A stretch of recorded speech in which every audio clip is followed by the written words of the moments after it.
Dua kapal di Pelabuhan Samudra, Bungus, Padang, Sumatera Barat terbakar pada Jumat sore.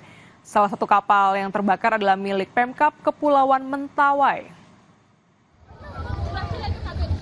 Kobaran api dan asap hitam membumbung dari dua kapal yang sedang bersandar di Pelabuhan Samudra Bungus.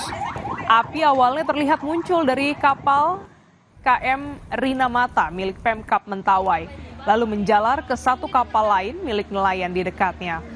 Agar kebakaran tak meluas, warga dan nelayan mengiring dua kapal ini menjauh dari kapal lain. 3 unit damkar dikerahkan ke lokasi kebakaran dan api baru bisa dipadamkan setelah 1 jam.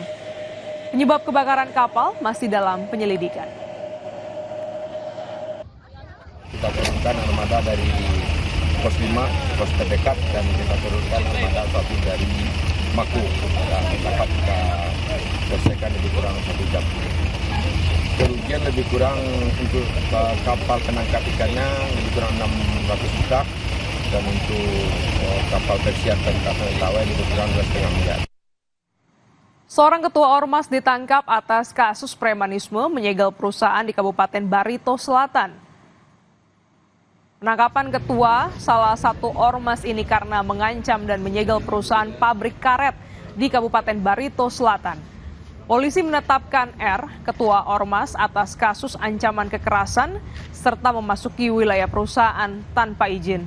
Polisi masih melakukan pengembangan terkait kasus premanisme disertai intimidasi. Tidak menutup kemungkinan jumlah tersangka akan bertambah. Telah menetapkan satu orang tersangka, yaitu berinisial L, yang mana yang bersangkutan selaku ketua DPD Ormas Jaya wilayah Kalimantan Tengah. Dan selanjutnya proses masih kita kembangkan dan tidak menutup kemungkinan pelaku-pelaku lainnya akan juga ditetapkan statusnya menjadi tersangka. Dikarenakan perbuatan tersebut tidak dilakukan satu orang saja, tapi bersama-sama dengan pelaku lainnya.